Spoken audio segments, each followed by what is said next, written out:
আসসালামু আলাইকুম বন্ধুরা, আমি রাকিব রায়হান আজকে নিয়ে এলাম ইন্দোনেশিয়ান একটা সিনেমা যার নাম 100% হালাল। তো আপনারা যারা এই গানটা শুনেছেন তাদেরকে বলি এই লেজেন্ড কিন্তু এই সিনেমাতে আছে। আর হ্যাঁ, এইটা দেখে কিন্তু আবার ভাবিয়েন না যে সিনেমাটা পুরোটাই কমেডি হবে। এই সিনেমার শেষে যে কুরআনের আয়াতটা বর্ণনা করা হয়েছে সেইটারই মূলত প্রতিফলন ঘটানো হয়েছে এই সিনেমাতে। আর জেনে না জেনে আমরা যে বাবা মাকে কত রকমভাবে কষ্ট দেই, কিন্তু এই সিনেমার শেষটা দেখলে বুঝবেন যে আসলে ইসলাম সন্তানদেরকে তার বাবা মায়ের সাথে কেমন ব্যবহার করতে বলে। তো যাই হোক, গল্প শুরু করার আগে ইন্ট্রো চলতে থাক, আপনারা চাইলে ততক্ষণে একটা সাবস্ক্রাইব করে দিতে পারেন। তো গল্পের শুরু হয় একটা কাজী অফিসে, যেখানে একজন 20 বছর বয়সী ছেলে পুত্রা আল ফাতিহ এবং 18 বছর বয়সী এক মেয়ে আনিসা সান্তোসা দুজনেই এসেছিল তাদের বিয়ের কাজী ডাকতে। বাচ্চা ছেলে মেয়েগুলো বাসায় রাজি হওয়াতে খুশিতে নিজেরাই গিয়েছিল নিজেদের বিয়ের জন্য কাজী ডাকতে। কাজী তাদেরকে জিজ্ঞাসা করে, তোমরা কি একে অপরকে চেনো? পুত্রা হ্যাঁ বললেও আনিসা বলে না। কাজী বেচারা তো কনফিউশনে পড়ে যায়। আর এখন পুত্রা বলে, হুজুর আমি আসলে আনিসাকে ইনস্টাগ্রামে ফলো করি, ওর সব পোস্টে লাইক দেই, সবার আগে কমেন্ট করি, তাই ওকে আমি চিনি। আর আনিসা বলে, আমার বাবা পুত্রাকে আমার জন্য পছন্দ করে এনেছে, তাই আমি কখনো এর আগে ওকে দেখিনি, আমি ওকে চিনিও না, কিন্তু আমার বিশ্বাস আমার বাবা আমার জন্য সেরা ছেলেটাই পছন্দ করেছে। আসলে আনিসার বাবা ছিল মোহাম্মদ ইলহাম সান্তোস। উনি ছিলেন বিখ্যাত একজন ইসলামী বই লেখক, যিনি 100% হালাল নামের একটা বই লিখেছেন, যেখানে তিনি তরুণদেরকে জলদি বিয়ে করার জন্য উৎসাহ দিয়েছেন। আর এই বই পড়েই পুত্রা সাহস করে সরাসরি মিস্টার ইলহামকে গিয়ে বলে, আমি আপনার মেয়েকে বিয়ে করতে চাই। আর আলহামদুলিল্লাহ মিস্টার ইলহাম রাজি হয়ে যায় তার কথায়। আর আজকে তাদের ধুমধাম করে বিয়েও হয়। কিন্তু বিয়ের মাঝেই কবুল বলার আগে হঠাৎই আনিসার দাদি চিৎকার করে বলে ওঠে, এই বিয়ে হালাল নয়, তোমরা এই বিয়ে থামাও। সবাই অবাক হয়ে যায়, কিন্তু সবাই জানতো বিয়েতে কোনো সমস্যাই নেই, তাই সুষ্ঠুভাবে বিয়ে সম্পন্ন হয়ে যায়। আর এখন বাসর ঘরে যাবার আগেই আনিসার দাদি অজরে কান্না করতে থাকে। সে তার নাতনিকে কোনোভাবেই তার কাছ থেকে যেতে দিতে রাজি হয় না। দাদি কাঁদতে কাঁদতে বলে, আজকে তুই আমার সাথে থাকবি নিসা। আর পুত্রা বুঝতে পারে যে দাদি আনিসাকে খুবই ভালোবাসে, তাই সে বলে, ঠিক আছে দাদি, আনিসা তোমার কাছেই থাকবে। আর এখন রাতের বেলা দাদি তার প্রিয় নাতনিকে নিয়ে দোয়া দরুদ পড়িয়ে ঘুমিয়ে দিতে থাকে।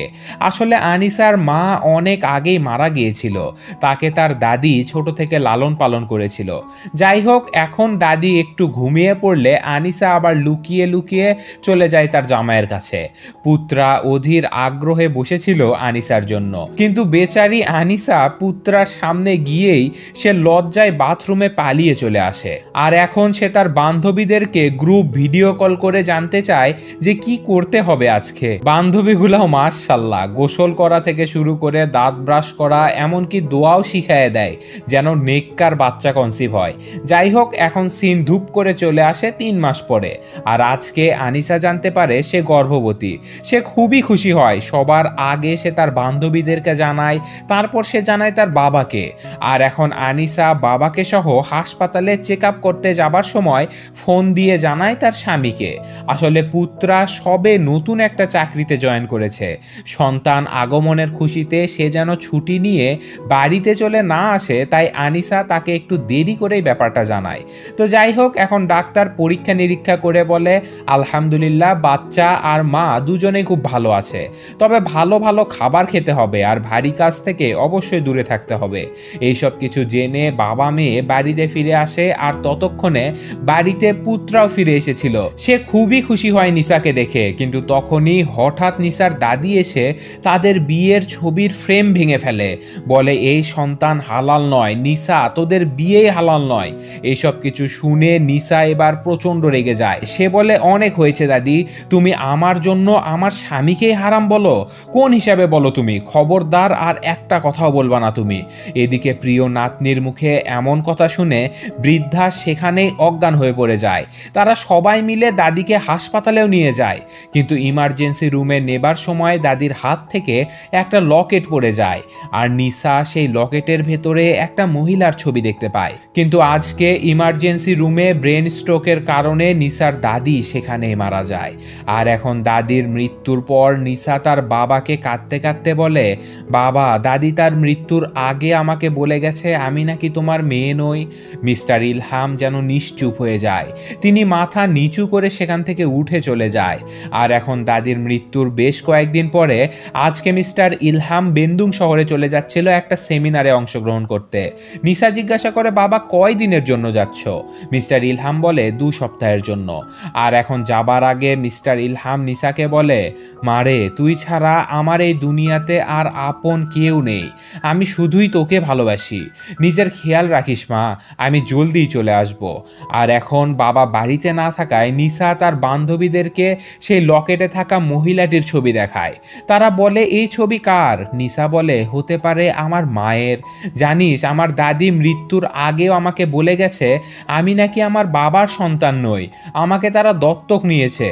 কিন্তু দাদি এটাও বলে গেছে যে আমাদের বিয়ে আর এই সন্তানও নাকি হালাল নয়, দুইটাই অবৈধ। কিন্তু আমি দত্তক হওয়ার সাথে আমার স্বামী সন্তান অবৈধ হওয়ার সম্পর্কটা কি? তার এক বান্ধবী বলে, দোস্ত, আমি একবার একটা ইসলামী বক্তব্যে শুনেছিলাম যে বিয়ে 100% হালাল হবার জন্য আমাদের ধর্মে একটা নিয়ম আছে, আর সেটা হলো যার বিয়ে হবে তার বৈধ অভিভাবকের অনুমতি অবশ্যই লাগবে। যদি তারা অনুমতি না দেয় তাহলে সেই বিয়ে আল্লাহ কবুল করবে না। যেহেতু তোর বাবা তোর আসল বাবা নয়, তাহলে তিনি তো তোর বৈধ অভিভাবকও নয়, আর তার মানে তোর বৈধ অভিভাবকের অনুমতি ছাড়াই বিয়ে হয়েছে।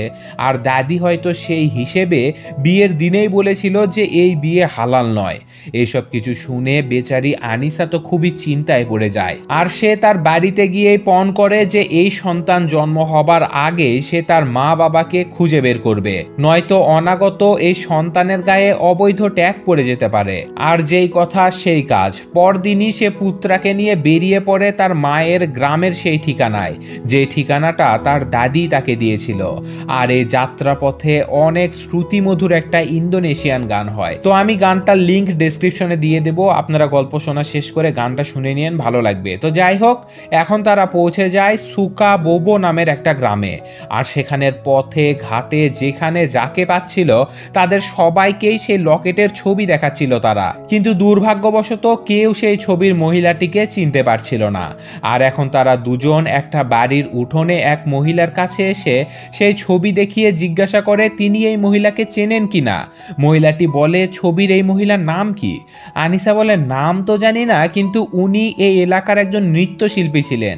আর এখন এই মহিলা হাসতে হাসতে বলে, দিনের বেলা সবাইকে খুঁজে পাবে কিন্তু এই নর্তকীদের না, কারণ এরা শুধু রাতের বেলাতেই বেরোয়।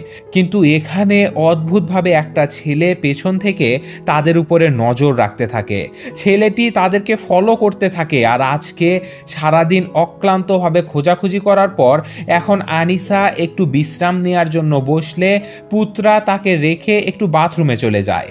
আর তখনই সেই আগন্তুক ছেলেটি এসে নিসাকে বলে, তোমাকে সকাল থেকে দেখছি তুমি কাউকে খুঁজে চলেছ, কে সে? নিসা এখন তাকে সেই লকেটের ছবিটি দেখায়, আর সাথে সাথে সেই ছেলেটি বলে, এ তো রিন্ডা নর্তকী, আমি একে চিনি। নিসা যেন সোনার হরিণ খুঁজে পায়, সে বলে, কোথায় তিনি, কোথায় গেলে পাবো আমি? তখন ছেলেটি বলে, সেইটা জানতে হলে আজকে রাত 11টায় ওই যে বাড়িটা দেখছো ওখানে একা আসতে হবে, আমি তোমাকে রিন্ডার শোতে নিয়ে যাব। আর এক কথাই রাজি হয়ে যায় নিসা। কিন্তু এতক্ষণে সেখানে পুত্রা চলে আসে, সে নিসাকে বলে, কে এই ছেলে? নিসা বলে, তেমন কিছু না, আমি বাস ওকে লকেটের ছবিটা দেখালাম, কিন্তু সে চেনে না, চলো হোটেলে যাই। আর এখন তারা দুজন একই রুমে আলাদা আলাদা হয়ে ঘুমায়। আর কিছুটা রাত গভীর হলে পুত্রা যখন ঘুমিয়ে পড়ে, এখন সেই সুযোগে ধীরে ধীরে ঘর থেকে বেরিয়ে পড়ে নিসা। সেই ছেলেটির বলে দেয়া ঠিকানায়, অর্থাৎ সেই ঘরে সে একাই চলে যায়।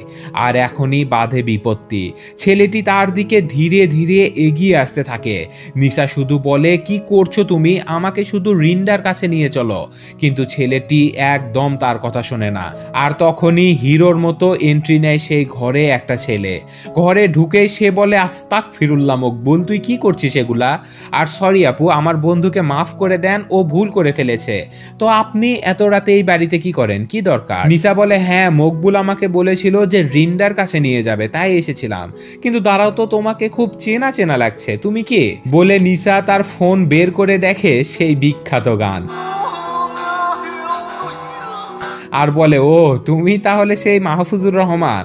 আর এখন মাহফুজুর রহমান সবাইকে বলে, দেখ দেখ মেয়েটা আমার ফ্যান। আর এখন মাহফুজুর রহমান নিসাকে বলে, আর হ্যাঁ আপু, এই ঘর থেকে বেরিয়ে সোজা দক্ষিণ দিকে চলে যাবেন, সেখানে রিন্ডার স্টেজ শো এখনো চলছে, ওখানে গেলেই খুঁজে পাবেন ওকে। আর এখনই ঘরে চলে আসে পুত্রা। সে নিসাকে নিয়ে বেরিয়ে পড়ে সেই ঘর থেকে, আর তাকে বলে, তুমি আমাকে না বলে কিভাবে বের হলে নিসা, তোমার যদি কিছু হয়ে যেত? নিসা বলে, আমাকে মাফ করে দিও পুত্রা, আর কখনো এমন হবে না। এইসব কিছু বলতে বলতে তারা পৌঁছে যায় রিন্ডার শো এর সামনে।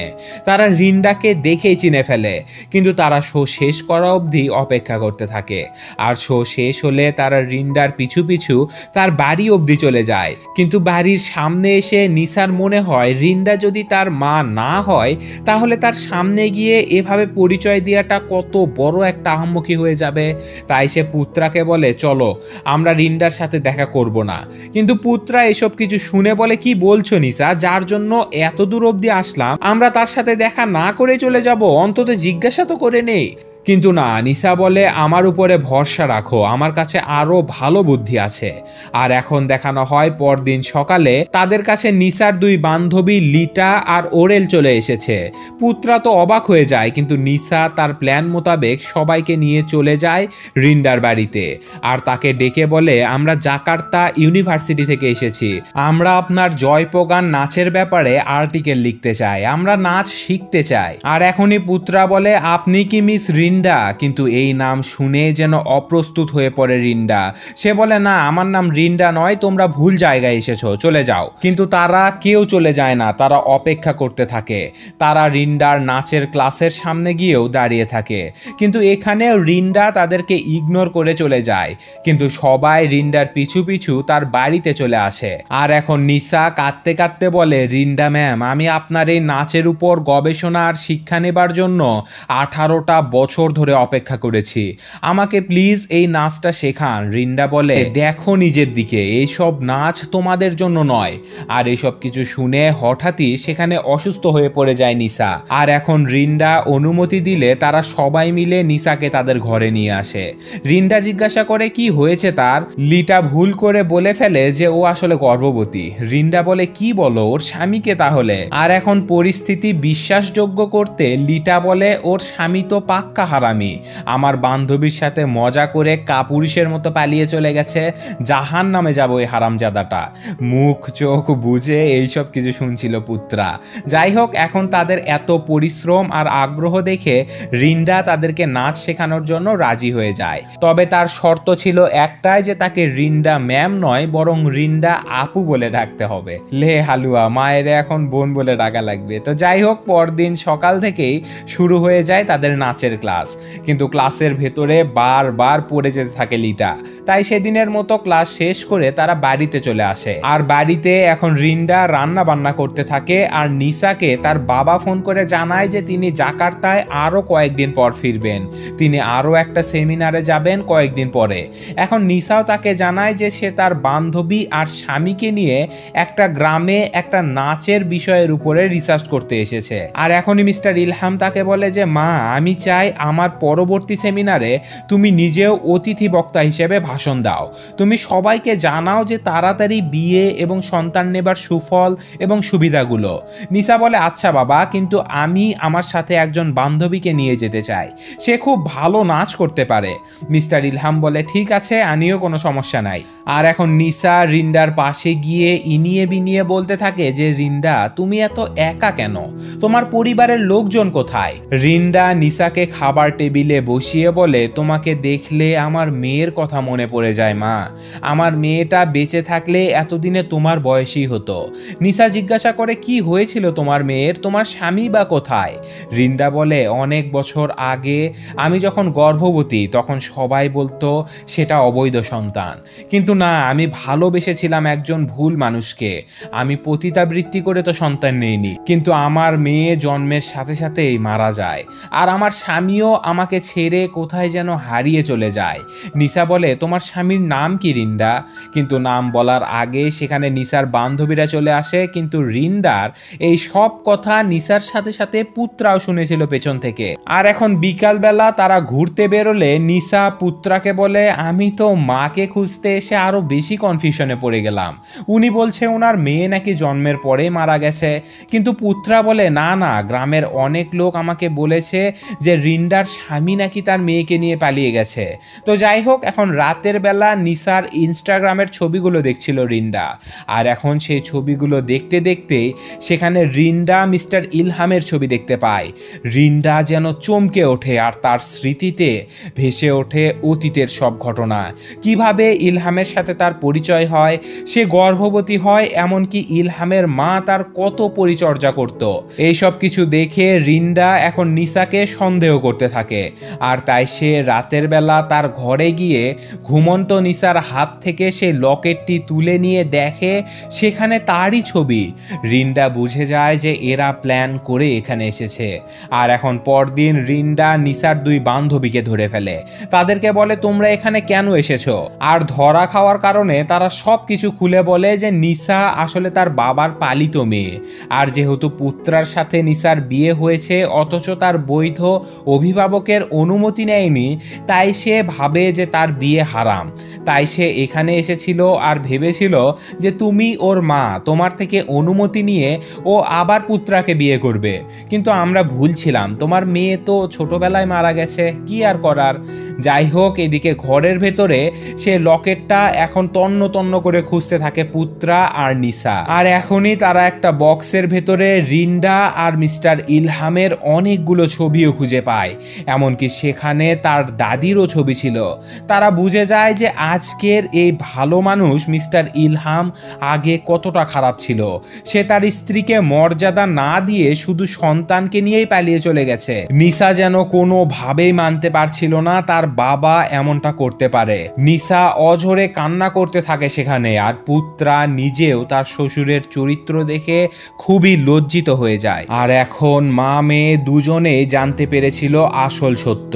তারা দুজন আবার মুখোমুখি হয়। রিন্ডা কাঁদতে কাঁদতে বলে, নিসা মা আমার, আমি ভেবেছিলাম তুমি মারা গেছো, কিন্তু তুমি আমার মেয়ে মা। নিসা তো সেখানেই কান্না করে দেয়, সে বলে, মা আমি কি সত্যি তোমার মেয়ে? রিন্ডা আবারও বলে, হ্যাঁ মা। নিসা বলে, তাহলে আমার বাবা? রিন্ডা এখন সেই লকেটে থাকা মিস্টার ইলহামের ছবি তাকে দেখিয়ে দেয়। নিসা বুঝে যায় যে মিস্টার ইলহামই তার বাবা আর রিন্ডা তার মা। নিসা এতদিনে যেন তার জীবনের আসল অর্থটা খুঁজে পেল, আর আজকে সে তার মাকে নিয়ে চলে যেতে থাকে তার বাবার কাছে। আর জাকার্তায় পৌঁছে আজকে সে তার বাবার মুখোমুখি বসায় তার মাকে, কিন্তু আজও মিস্টার ইলহাম কোনো কথাই বলে না। হতাশ হয়ে সেখান থেকে উঠে চলে যেতে থাকে, আর তখনই রেগে গিয়ে নিসা বলে, আজকেও তুমি চলে যাবে বাবা? আর কত মিথ্যা বলবে আমাকে? আল্লাহকে ভয় করো বাবা, আর কত পাপ করবা? আমি তোমার সব কথা শুনেছি, তুমি যা যা বলেছো সব মেনেছি, তোমাকে আমি ফেরেশতার মতো ভাবলাম, আর তুমি কিনা এমন ভণ্ড মুনাফিক আর চরিত্রহীন হবে আমি কখনোই ভাবতে পারিনি বাবা। এইসব কিছু বলতে বলতে নিসা অসুস্থ হয়ে পড়ে, আর তাকে হাসপাতালে ভর্তি করানো হয়। অপরদিকে মিস্টার ইলহাম একজন হুজুরের কাছে গিয়ে জানতে চায় যে সে কি তার মেয়ের উপরে অধিকার হারিয়ে ফেলেছে কিনা, আর সেই হুজুর বলে, হ্যাঁ, আমাদের ইসলাম ধর্মে বিবাহ বহির্ভূত সন্তানের উপরে তার বাবার কোনো অধিকার থাকে না, অর্থাৎ সে তার মেয়ের বৈধ অভিভাবক হতে পারবে না। মিস্টার ইলহাম যেন নিঃশেষ হয়ে যায় এই কথা শুনে। এদিকে বাড়িতে এখন নিসার বিয়ের আয়োজন করা হয়েছে, আর নিসা তার বৈধ অভিভাবক অর্থাৎ তার মাকে সাক্ষী রেখে পুত্রাকে আবার বিয়ে করবে। আর এখনই মিস্টার ইলহাম তার মেয়ে আর রিন্ডার কাছে চলে আসে। সে হতাশ হয়ে রিন্ডা আর তার মেয়ের কাছে বারবার ক্ষমা চাইতে চাইতে থাকে। আর এখন সে রিন্ডাকে বলে, রিন্ডা আমি সেই সময় কিচ্ছু করতে পারিনি রিন্ডা, আমি দুর্বল অসহায় ছিলাম। আর এখন ফ্ল্যাশব্যাকে দেখায় আসলে ইলহামের বাবা তাদের সম্পর্কে একদমই রাজি ছিল না, সে তাদের সম্পর্ক একদম মেনে নিচ্ছিল না, তার কাছে তার মান সম্মানই আগে। কিন্তু ইলহাম তবুও রিন্ডাকেই বিয়ে করতে চাইতো। আর তাই ইলহামের বাবা ডাক্তারদেরকে টাকা দিয়ে সেই সন্তানকে মৃত হিসেবে জানান দেয় রিন্ডার কাছে। কিন্তু ইলহামের মা রিন্ডার সেই বাচ্চা মেয়েকে এতিমখানায় না দিয়ে তার পরিচিত একজন মেয়ের কাছে লালন পালন করতে রেখে দেয়। আর এতদিনে ইলহামের বাবা ইলহামকে রিন্ডার থেকে আলাদা করে ফেলেছিল। কিন্তু ইলহামের বাবা কিছুদিন পরে মারা গেলে ইলহামের মা আবার সেই মেয়ের সাথে বিয়ে দেয় ইলহামের, অর্থাৎ সেই মেয়ে যার কাছে ইলহামের বাচ্চাকে পালন করার জন্য রাখা হয়েছিল। আর তারপর আবার ইলহামের মা নিজেরই নাতনিকে আবার দত্তক হিসেবে নিয়ে আসে তাদের পরিবারে। কিন্তু কিছু বছর পরে ইলহামের সেই স্ত্রীও মারা যায়। আর এখন ইলহাম সব সত্য তাদেরকে বলে সেখানে হাঁটু গেড়ে কান্না করতে থাকে, সবার কাছে হাত জোর করে ক্ষমা চাইতে থাকে। আর এখন বিয়ের সময় হয়ে যায়। আর আবার নিসার বৈধ অভিভাবক তার মাকে সাক্ষী রেখে পুত্রার সাথে আবার বিয়ে হয়। আর এখনই পেছন থেকে নিজের মেয়েকে অবাক নয়নে দেখতে থাকে মিস্টার ইলহাম। তিনি সবাইকে ছেড়ে এখন চলে যেতে থাকেন। কিন্তু তখনই পেছন থেকে দৌড়ে চলে আসে নিসা। সে অঝরে কান্না করতে করতে বলে, বাবা আমাকে তুমি ক্ষমা করে দিও বাবা, আমি সেদিন তোমার উপরে জোর গলায় কথা বলে ফেলেছি বাবা, তোমাকে আমি আজে বাজে কথা বলেছি, আমাকে তুমি ক্ষমা করো বাবা।